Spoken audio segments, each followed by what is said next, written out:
Hai sahabat teknologi, apa kabar? Semoga semuanya sehat selalu ya. Berjumpa lagi dengan saya Teddy Apriyadi. Pada video sebelumnya kita telah belajar perihal pengertian, sejarah, arsitektur, manfaat, dan prospek dari Internet of Things itu sendiri. Nah, pada video kali ini kita akan sama-sama belajar tentang komponen dan alat pendukung dari Internet of Things bagian 1, yaitu komponen dasar elektronika, sensor, dan juga aktuator. Baik, sekarang kita masuk ke pokok pembahasan yang pertama, yaitu komponen dasar elektronika. Yang mana komponen dasar elektronika adalah elemen dasar yang digunakan untuk membentuk suatu rangkaian elektronika yang bekerja sesuai dengan kegunaannya. Penempatan komponen elektronika menempel pada printed circuit board atau bisa disebut PCB ataupun pada project board yang mana tidak disolder. Berdasarkan karakteristik komponen elektronika dibagi menjadi komponen aktif dan komponen pasif. Nah, di pojok kiri bawah ini merupakan contoh penggunaan pada project board, dan di pojok kanan bawah ini adalah contoh penggunaan atau pengimplementasian dari desain PCB yang kebetulan desainnya saya buat sendiri. Nah, langsung aja kita masuk ke pembahasan yang pertama, yaitu komponen aktif. Yang mana komponen aktif adalah jenis komponen elektronika yang memerlukan arus eksternal untuk dapat beroperasi atau dapat bekerja apabila diberi satu daya dari luar. Nah, contohnya adalah dioda, lalu ada transistor, dan ada IC atau integrated circuit. Nah, kita masuk ke komponen yang pertama, yaitu komponen aktif. Ada di sini dioda, yang mana dioda adalah sebuah komponen untuk menghantar arus listrik ke satu arah dan menghambat arus listrik dari arah sebaliknya. Nah, untuk fungsinya dari dioda sendiri di sini bermacam-macam. Ada dioda biasa atau dioda penyearah ya, yang berfungsi untuk penyearah arus bolak-balik ke arus DC biasanya. Nah, untuk gambarnya sendiri bisa kita lihat di sini. Lalu untuk simbolnya seperti ini. Nah, selanjutnya di sini ada dioda Zener, yang mana dioda Zener sendiri berfungsi sebagai pengaman rangkaian setelah tegangan yang ditentukan oleh dioda Zener yang bersangkutan. Nah, tegangan tersebut sering disebut dengan tegangan Zener. Nah, ini untuk gambarnya sendiri. Lalu untuk simbolnya seperti ini. Jadi beda di bagian depannya aja. Nah, lalu selanjutnya ada LED atau light emitting dioda, yang mana fungsinya sendiri itu dapat memasarkan cahaya monokromatik. Jadi biasanya LED ini sering digunakan untuk indikator. Nah, untuk simbolnya sendiri di sini ada tanda panah 2 ke atas. Nah, selanjutnya di sini ada dioda foto atau fotodioda, yang mana peka terhadap cahaya. Nah, sehingga sering sekali digunakan sebagai sensor cahaya. Nah, untuk simbolnya sendiri dia ada tanda panah 2 masuk ke dalam. Bedanya tadi dengan LED keluar, kalau fotodioda ke dalam arah panahnya. Lalu selanjutnya ada SCR atau Silicon Control Rectifier. Nah, fungsinya di sini biasanya untuk sensor juga ya, untuk SCR ini sebagai pengendali biasanya. Nah, untuk simbolnya sendiri seperti ini.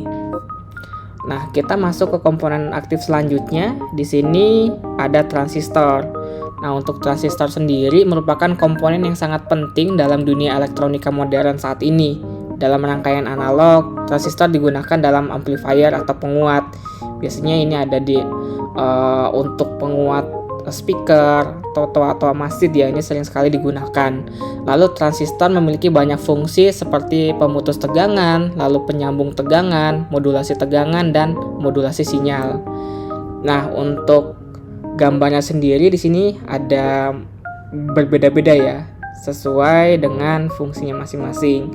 Lalu untuk simbolnya sendiri di sini ada yang tipe NPN, ada yang tipe PNP. Jadi kalau misalnya kita lihat lebih detail lagi, yang mana dari kalau NPM ini ada tanda panah ke E ya, atau ke kaki E. Lalu kalau untuk sampai ini ada tanda panah masuk ke kaki basis, seperti itu. Nah, selanjutnya kita masuk ke komponen aktif yang ketiga, yaitu IC. Yang mana IC merupakan komponen dari gabungan ratusan bahkan jutaan transistor ya, yang sangat penting dalam dunia elektronika modern. Nah, jenis IC ini dikelompokkan dalam beberapa kategori seperti IC analog, lalu IC digital, dan IC campuran. Serta memiliki berbagai macam fungsi seperti penguat sinyal dan daya, lalu regulator, dan juga IC microcontrol. Nah, biasanya komponen ini digunakan sebagai otak dalam sebuah peralatan elektronika, yang mana IC merupakan komponen semikonduktor ya, yang sangat sensitif terhadap SSD atau biasanya disebut electrostatic discharger. Nah, contohnya sendiri, IC ini berfungsi sebagai otak pada sebuah komputer yang disebut sebagai mikroprosesor. Terdiri dari 16 juta lebih transistor dan jumlah tersebut belum lagi termasuk komponen-komponen lain di dalamnya. Jadi dalam IC ini terdapat banyak komponen-komponen lagi. Nah, untuk simbolnya bisa kita lihat bersama-sama seperti ini. Nah, selanjutnya kita sekarang masuk ke komponen pasif. Yang mana komponen pasif ini berbeda dengan komponen aktif. Jadi kalau komponen pasif ini tidak memerlukan arus eksternal untuk dapat digunakan atau beroperasi. Sedangkan tadi kalau komponen aktif itu memerlukan arus eksternal. Nah, untuk contohnya sendiri di sini ada kapasitor, lalu ada induktor, dan juga ada resistor. Nah, sekarang kita masuk ke komponen pasif yang pertama, yaitu kapasitor. Nah, kapasitor sendiri adalah komponen yang dapat menyimpan energi atau muatan listrik dalam sementara waktu dengan satuan kapasitasnya adalah farad. Nah, fungsi kapasitor adalah dapat memilih gelombang ya, gelombang radio pada rangkaian tuner, lalu sebagai perata arus pada rectifier dan juga sebagai filter di dalam rangkaian power supply. Lalu untuk jenis-jenisnya sendiri juga di sini ada 3 jenis ya. Yang pertama ada kapasitor biasa atau non polaritas, yang mana nilai kapasitor tetap dan tidak berpolaritas ya. Jadi kalau misalnya berdasarkan pembuatannya sendiri, kapasitor ini tetap gitu. Terdiri dari kapasitor kertas, kapasitor mika, kapasitor polister, dan kapasitor keramik. Nah, jadi dia tidak memiliki kutub positif ataupun kutub negatif. Jadi bisa kita bolak-balik untuk pemasangannya. Nah, kalau kapasitor elektrolit ini dia memiliki polaritas, yang mana ada polaritas positif dan polaritas negatif. Jadi dari segi simbolnya juga berbeda ya. Kalau misalnya non polaritas dia tidak ada tanda positifnya. Seperti itu. Nah, contohnya sendiri adalah kapasitor elektrolit atau elektrolit kondensator atau kondensator ya, atau biasa disingkat ELCO atau elektrolit kayak gitu, dan kapasitor tantalum.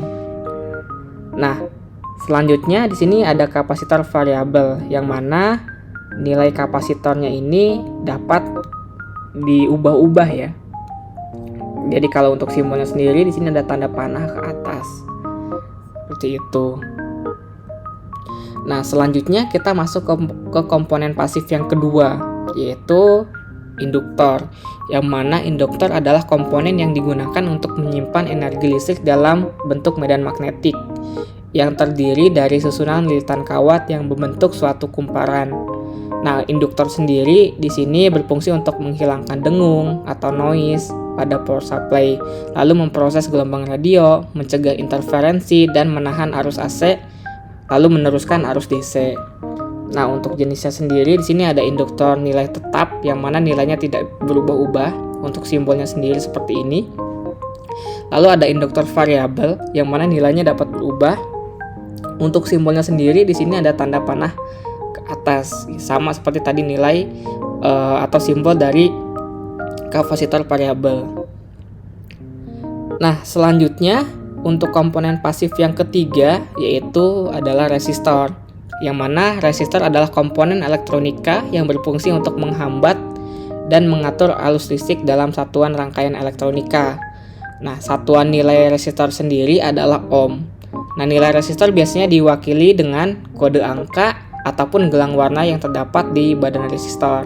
Nah, kalau kode angka biasanya tertulis di sini ya. atau juga bisa di sini. Nah, kalau untuk kode gelangnya biasanya seperti ini untuk jenis resistornya. Nah, untuk jenis-jenisnya sendiri, resistor di sini ada banyak ya jenisnya. Yang pertama ada resistor nilai tetap yang mana nilainya tidak bisa diubah-ubah. Jadi simbolnya seperti ini. Lalu ada resistor variabel ya, yang artinya nilai resistornya ini dapat diubah-ubah. Contohnya di sini ada potensio, lalu ada tripod gitu. Nah, untuk simbolnya di sini ada tanda panah ke atas seperti itu. Nah, selanjutnya ada LDR atau Lag Dependent Resistor, yang mana bisa berubah atau nilai resistansinya ini bisa berubah sesuai dengan intensitas cahaya yang masuk. Nah, resistor jenis ini disebut dengan LDR atau Lag Dependent Resistor. Udah jelaskan ya. Nah, kalau untuk simbolnya sendiri ada panah 2 ya masuk ke dalam seperti itu. Nah, selanjutnya di sini ada termistor, yang mana termistor sendiri ada 2, ada positif temperatur koefisien atau PTC ya, dan NTC yaitu negatif temperatur koefisien, yang fungsinya di sini untuk sensor suhu, yang mana nilai resistansinya berubah apabila ada perubahan nilai suhu gitu. Nah, untuk simbolnya sendiri seperti ini. Nah, selain komponen aktif dan komponen pasif, ada juga komponen tambahan. Nah, salah satunya di sini adalah saklar atau switch. Nah, yang mana saklar adalah komponen yang digunakan untuk menghubung dan memutuskan aliran listrik dalam rangkaian elektronika.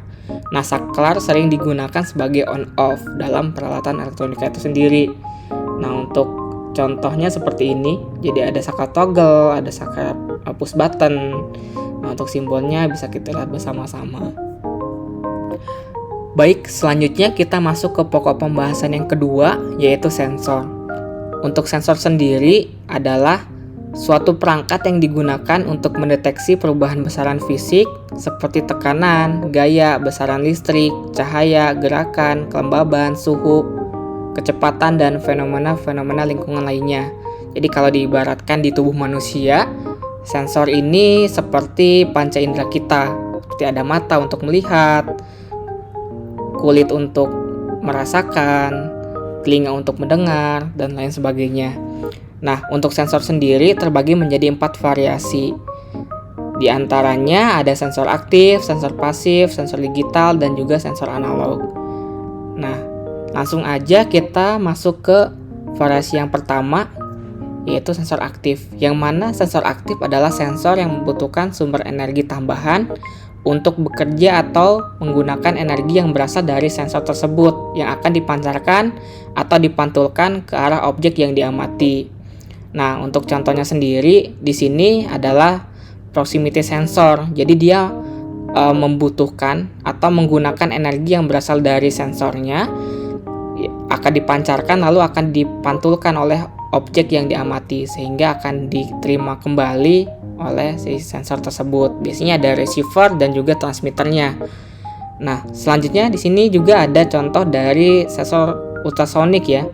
Dia akan memancarkan gelombang atau mengeluarkan energi dari si sensor itu sendiri lalu akan dipantulkan oleh objek yang diamati dan akan diterima oleh si sensor itu sendiri gitu. Kurang lebih seperti itu untuk penjelasan dari sensor aktif.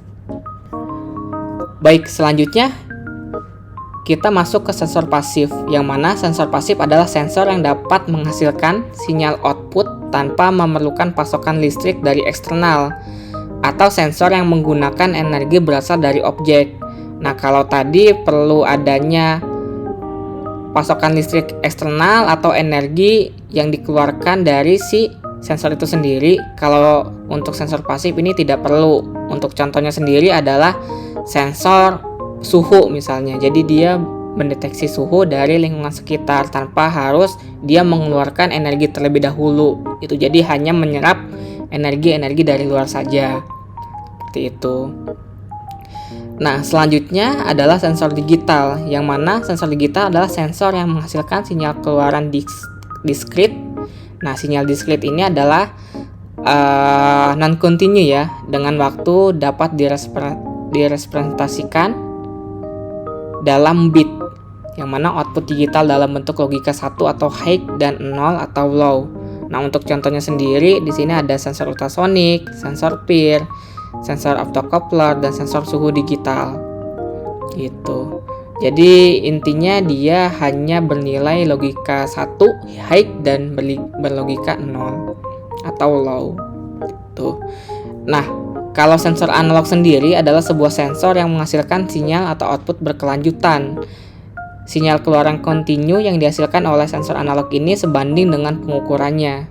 Jadi dia nilainya berkelanjutan. Contohnya adalah akselerometer, lalu sensor tekanan, sensor soil, dan sensor cahaya. Seperti itu. Nah, untuk contoh-contohnya sendiri banyak sekali ya sensor yang bisa kita gunakan dalam pengimplementasian Internet of Things. Ada sensor hujan, sensor peer, sensor suhu, color sensor, alkohol sensor, gas sensor, smoke sensor, dan sensor-sensor yang lainnya. Bisa kita lihat bersama-sama. Oke, selanjutnya kita masuk ke pokok pembahasan yang ketiga, yaitu aktuator. Yang mana aktuator sendiri adalah sebuah peralatan mekanis untuk menggerakkan atau mengontrol sebuah mekanisme atau sistem. Nah, aktuator diaktifkan dengan sistem mekanis yang biasanya digerakkan oleh motor listrik, angin, ataupun cairan. Nah, untuk contohnya sendiri ada motor DC, servo, stepper, door lock, relay, dan lainnya sebagainya. Nah, untuk jenisnya sendiri di sini ada aktuator linier. Jadi aktuator linier sendiri adalah jenis aktuator yang khusus digunakan untuk menciptakan gerakan dalam satu garis lurus menggunakan input yang disediakan oleh sistem. Aktuator linier dapat memberikan gerakan dalam satu atau dua arah, yaitu mendorong, menarik, atau keduanya. Jadi dia hanya bisa bergerak satu garis lurus aja, seperti itu. Untuk pengimplementasiannya sendiri, biasanya aktuator linier ini digunakan pada 3D printer, yang mana untuk menaikkan dan menurunkan si nozzle 3D printer. Lalu pada jendela otomatis, jadi bisa membuka dan menutup si jendela.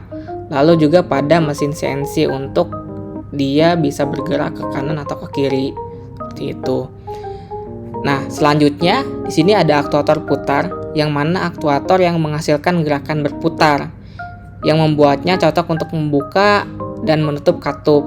Nah, gerakan yang dihasilkan oleh aktuator ini dapat berupa rotasi kontinu seperti untuk motor listrik, atau gerakan ke posisi sudut tetap seperti untuk motor servo dan motor stepper. Nah, untuk pengimplementasian dari aktuator putar ini biasanya bisa di lengan robot, lalu ada di valve untuk keran tutup otomatis, lalu ada juga di servo ya, seperti itu. Nah, untuk selanjutnya di sini ada aktuator elektromagnetik, yang mana aktuator elektromagnetik ini bekerja dengan memanfaatkan tarikan magnet yang dihasilkan oleh gaya elektromagnetik. Nah, untuk contoh pengimplementasiannya di sini ada door lock. Jadi untuk bisa mengunci dan membuka pintu secara otomatis misalnya. Lalu sama tadi ada valve. Jadi valve juga bisa masuk ke aktuator elektromagnetik, dan juga ada relay. Nah, untuk aktuator berdasarkan sumber energinya sendiri di sini banyak ya jenisnya. Ada elektrik, lalu hidrolik, magnetik, pneumatik, dan juga mekanik. Sekian video kali ini. Saya harapkan dengan video ini rekan-rekan memiliki gambaran perihal komponen dasar elektronika, sensor, dan juga aktuator untuk dapat diimplementasikan pada Internet of Things. Apabila ada pertanyaan bisa ditanyakan di kolom komentar, dan apabila ada kesalahan mohon untuk dikoreksi bersama-sama. Terima kasih, sampai bertemu di video selanjutnya. Saya Teddy Apriyadi dari Interestech, pamit undur diri. Salam teknologi.